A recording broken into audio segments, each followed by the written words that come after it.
Hi everyone. आज हिंदी में हम लोग जिस चैप्टर को पढ़ रहे हैं, व्याकरण में जिस अध्याय को हम पढ़ रहे हैं वो अध्याय 2 है और इसका नाम है वर्ण विचार। ऑर्थोग्राफी इसे कहा जाता है, वर्ण विचार। तो आइए हम वर्ण विचार के बारे में जानते हैं। जिस बारे में मैं बताऊंगा उसको आपको अपनी फेयर कॉपी में लिख लेना है। तो आज हम इसका पहला पेज कंप्लीट करते हैं। हम अपनी बात कहने के लिए वाक्यों का प्रयोग करते हैं। वाक्यों को बनाने के लिए हम शब्दों की सहायता लेते हैं। शब्दों के हम अलग अलग खंड करते हैं। शब्दों के खंड करने पर जो अक्षर प्राप्त होते हैं वे वर्ण कहलाते हैं। तो अक्षर क्या कहलाते हैं? वर्ण कहलाते हैं। वर्णों के और टुकड़े नहीं किए जा सकते। अक्षर ठीक है नहीं हो सकता जिसमें क्षरण, अक्षर का अर्थ होता है अक्षर, मतलब जिसमें और क्षरण नहीं हो सकता, जिसे और नहीं तोड़ा जा सकता। जैसे हम एक शब्द लेते हैं भारती, तो भारती लिखने के लिए आप भ लीजिए, लिखा भ धन आ धन र धन अ धन त धन ई। जो ये हलंत लगा है ये आधे अक्षर हैं। तो जैसे भ में आ जुड़ा तो भा बना, फिर इस र में अ जुड़ा तो र बना, और त में ई जुड़ा तो ये बड़ी ई त ती बना। तो ये शब्द बना भारती। ऐसे ही हिंदी लीजिए, तो हिंदी का वर्ण विच्छेद क्या होगा? वर्णों को अलग अलग करे तो ह लिया, ह में हलंत लगाया, ह धन ई, ही धन न के ये बिंदु जो लगा है ये न की मात्रा है, धन द धन ई, हिंदी। ऐसे बना हिंदी। तो भारतीय और हिंदी शब्द क्रमशः 6 और 5 वर्णों से मिलकर बने हैं। तो अब देखिए 5 और 6 वर्ण, देखिए भारतीय और हिंदी में क्रमशः 6 वर्ण, 1 2 3 4 5 और 6 वर्ण बने हैं। इस प्रकार हम कह सकते हैं। तो ये वाली लाइन आपको अपनी कॉपी में नोट करनी है। भाषा की वह सबसे छोटी इकाई जिसके और टुकड़े नहीं किए जा सकते वर्ण कहलाते। तो वर्ण किसे कहते हैं? कि भाषा की वह सबसे छोटी इकाई जिसके और टुकड़े नहीं किए जा सकते हैं, मतलब तोड़ा नहीं जा सकता है, वो वर्ण कहलाते। जैसे ह को और आप कैसे छोटा लिखेंगे? लिख ही नहीं सकते। ई को कैसे और छोटा लिखेंगे? नहीं लिख सकते। तो ये सब क्या है? वर्ण है। इनके और टुकड़े नहीं किए जा सकते। प्रत्येक भाषा की अपनी वर्णमाला होती है जिसमें उस भाषा के वर्ण एक निश्चित क्रम में रखे जाते हैं। जैसे कि हम लोग अनाराम जानते हैं, हिंदी की वर्णमाला है। तो आइए हम सीखते हैं वर्णों के व्यवस्थित समूह को। ये भी लाइन आपको अपनी कॉपी में लिखनी है।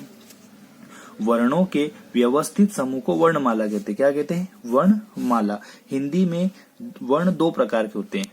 वर्ण कितने प्रकार के होते हैं? आपसे क्वेश्चन 1 नंबर का प्रश्न पूछा जा सकता है कि हिंदी में वर्ण कितने प्रकार के होते हैं। तो हिंदी में वर्ण 2 प्रकार के होते हैं। देखिए वर्ण ऐसा आप लोग भी जरूर बनाइएगा। वर्ण लिखिए ऊपर, एक तरफ होता है स्वर और दूसरा होता है व्यंजन। तो आज हम स्वर के बारे में जानेंगे। स्वर क्या है और इनकी क्या विशेषता है, ये हम इस वीडियो में जानेंगे।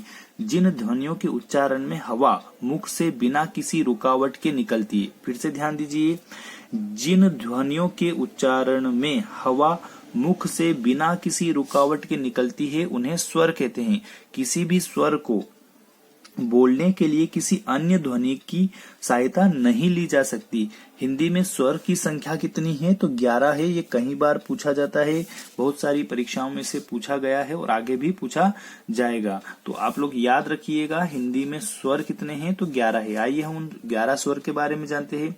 अब जब अ को बोला तो किसी अन्य शब्द का या किसी अन्य वर्ण का यहाँ पर सहायता नहीं ली है। अ, आ, ई, उ, री, ए, ऐ, ओ, औ, ये हमारे 11 स्वर हुए। उच्चारण में लगने वाले समय के आधार पर देखिए, उच्चारण में जैसे अ बोला फिर आ बोला, तो आ, ये आपको पता चल रहा है कि अ और आ में दोनों में अंतर है। तो यहाँ पर बता रहे कि उच्चारण में लगने वाले समय के आधार पर स्वर को 2 भागों में बांटे गए हैं। स्वर को कितने भागों में बांटे गए हैं? 2 भागों में स्वर को भी बांटा है। इस स्वर को भी 2 भागों में बांटा है। तो कैसे 2 भागों में बांटा है? देखिए, उच्चारण में लगने वाले समय के आधार पर तो एक हुआ ह्रस्व और दूसरा हुआ दीर्घ। ह्रस्व यानी छोटा, दीर्घ यानी बड़ा। तो हम लोग देखते हैं ह्रस्व में कौन कौन से हैं और दीर्घ में कौन से। तो याद रखिए स्वर को कितने भागों में बांटा है? तो 2 भागों में बांटा है। पहला है ह्रस्व स्वर और दूसरा है दीर्घ स्वर। ह्रस्व स्वर को देखिए, जो स्वर उच्चारण में बहुत कम समय लेते हैं उन्हें हम ह्रस्व स्वर कहते हैं। जैसे ह्रस्व स्वर 4 हैं।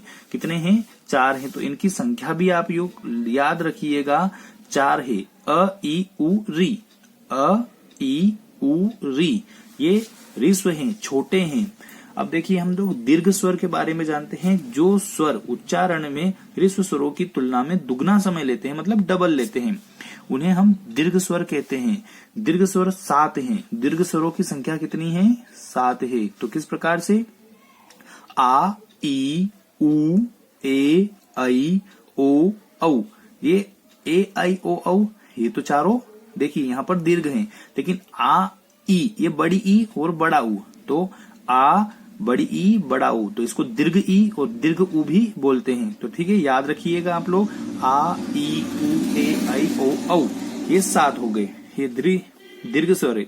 संस्कृत में प्लुत स्वर नाम में एक और भेद है। संस्कृत में, अब संस्कृत में हम चलते हैं, क्योंकि संस्कृत का यहाँ इसलिए जिक्र किया गया है क्योंकि संस्कृत सभी भाषाओं की जननी है। तो देखिए संस्कृत में प्लुत स्वर नाम से एक और भेद है। इसके उच्चारण में ह्रस्व की तुलना में तिगुना समय लगता है।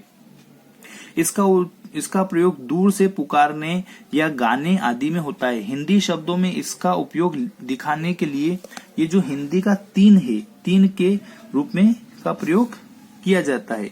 जैसे ओम, तो ओम लिखने के लिए ओम, तो ये ओम में जो समय लगा है यही प्लुत स्वर है। क्या है ये? प्लुत स्वर है। आप लोग को याद रखना है, बहुत ही इंपॉर्टेंट है, परीक्षाओं में पूछा जाता है। तो प्लुत स्वर में जो 3 लिखा है यही ओम है। तो ये ओ को थोड़ा लंबा खींचना है, थोड़ी देर ज्यादा बोलना है। तो ये इस प्रकार से प्लुत स्वर हुआ। तो हमने आज देखिए क्या वर्ण विचार में किसके बारे में जाना? वर्णमाला के बारे में जाना, वर्ण विचार के बारे में जाना, और वर्ण विचार में स्वर और व्यंजन। स्वर में कितने स्वर होते हैं? तो 2 स्वर होते हैं। तो आपको इनको जरूर लिखना है अपनी कॉपी में। ह्रस्व स्वर किसे कहते हैं, दीर्घ स्वर किसे कहते हैं, और प्लुत स्वर। तो ये परीक्षाओं में इनके उदाहरण भी पूछे जाते हैं, तो आप यहाँ से जरूर लिखिएगा। ये हिंदी में स्वरों की संख्या 11 है, तो इन 11 स्वरों को जरूर लिखिए आप हिंदी में। फिर ये ह्रस्व और दीर्घ ऐसा बनाकर ह्रस्व के बारे में लिखिए, दीर्घ के बारे में लिखिए, और प्लुत स्वर के बारे में एक लाइन आप लोग यहाँ से भी लिखिएगा। और चाहे तो आप लोग पूरी लाइन भी लिख सकते हैं, ये बहुत ही इंपॉर्टेंट है। आइए हम लोग अब जानते हैं अयोगवाह। अयोगवाह क्या है? हिंदी वर्णमाला। हिंदी वर्णमाला में अम और अह भी स्वरों के साथ ही लिखे जाते हैं। देखिए यहाँ पर जो स्वर हमने बताए इसमें अम और अह नहीं लिया है, तो अब ये अयोगवाह में लिए जाएंगे। वर्णमाला में अम और अह भी स्वरों के साथ ही लिखे जाते हैं, लेकिन ये स्वर नहीं है। दोनों के साथ अ का प्रयोग योग होने के कारण है। ध्वनियां अयोगवाह कहलाती, जो जुड़कर काम आते हैं। अयोगवाह, अ का योग होने के कारण ये ध्वनियां अयोगवाह कहलाती है। अ का उच्चारण इसमें हो रहा है, इसलिए हमने आप लोग इस अयोगवाह को भी अपनी कॉपी में लिखिएगा। अब हम चलते हैं व्यंजन पर, और व्यंजन के बारे में जानते हैं। हमने स्वरों के बारे में जाना, अब हम व्यंजन के बारे में पढ़ते हैं। तो हिंदी के सभी व्यंजन अ के साथ बोले जाते हैं। वर्ण विच्छेद करते समय जब किसी व्यंजन का अरहित रूप दिखाना होता है तब उसके नीचे हलंत, इस प्रकार से ये हलंत का चिन्ह लगाया जाता है। इसके उच्चारण में हवा मुख के अलग अलग भागों से, जैसे दांत, जीभ, कंठ, तालु, मूर्धा, इनसे आदि से टकराकर बाहर निकलती है। इन वर्णों या ध्वनियों को व्यंजन कहते हैं। तो व्यंजन किसे कहते हैं? तो आप लोग इस लाइन को लिखिए, एक प्रश्न बना ली, व्यंजन लिखिए, उसके आगे डैश लगाइए ऐसे और लिख दीजिए। जो वर्ण स्वरों की सहायता से बोले जाते हैं उन्हें व्यंजन कहते हैं। फिर से मैं समझा रहा हूं कि जो वर्ण स्वरों की सहायता से बोले जाते हैं उन्हें व्यंजन कहते हैं। हिंदी भाषा के व्यंजन, व्यंजन में कौन कौन आएगा? देखिए क, ख, ग, घ, अंग, च, छ, ज, झ, इय, ट, ठ, ड, ढ, अण। देखिए इन तीनों को आप लोग पढ़िएगा, ये अंग, अण, इय, और यहाँ पर त, थ, ध, ध, न, प, फ, भ, भ, म, य, र, ल, व, श, श, स, ह, श, त्र, ग और श, ये संयुक्त व्यंजन या संयुक्ताक्षर। देखिए यहाँ पर ये ड और ढ के नीचे जो बिंदी लगी है इसको नुक्ता कहते हैं। ये लगने से इनका उच्चारण अलग हो जाए, अढ़ और अढ़, इसको अढ़ और अढ़ पढ़ते हैं। उच्चारण के आधार पर व्यंजन 3 भेद है। उच्चारण के आधार पर व्यंजन को कितने भागों में बांटा गया है? तो 3 भागों में बांटा गया है। इस लाइन को आप जरूर अपनी कॉपी में नोट डाउन करिएगा। उच्चारण के आधार पर व्यंजन 3 भेद हैं, इन तीनों भेदों को भी आपको लिखना है। स्पर्श व्यंजन, अंतःस्थ व्यंजन, ऊष्म व्यंजन, ये तीनों क्या होते हैं इसके बारे में हम लोग जानते हैं। तो आज हम सिर्फ 2 ही पढ़ेंगे, स्पर्श व्यंजन और अंतःस्थ व्यंजन। तो ये लाइन आपको लिखनी है, स्पर्श व्यंजन, फिर ऐसे डेस लगाइए और लिखिएगा, जिन व्यंजनों के उच्चारण में जीभ मुंह में कंठ तालु, दांत तालु और मूर्धा आदि को छूती है वे स्पर्श व्यंजन कहलाते। स्पर्श का मतलब आप लोग समझ सकते हैं, स्पर्श करना मतलब उसको टकराना। तो क से म तक के सभी व्यंजन स्पर्श व्यंजन है। क से म तक के सभी व्यंजन, क से लेकर म तक के सभी व्यंजन स्पर्श व्यंजन है। देखिए आप लोग बोल कर देखिए, कहीं न कहीं आपका बोलने पर या तो वो दांत से टकरा रही होगी जिबान आपकी, या फिर मुंह के किसी भाग में अंदर कंठ तालु या मूर्धा से टकरा रही है।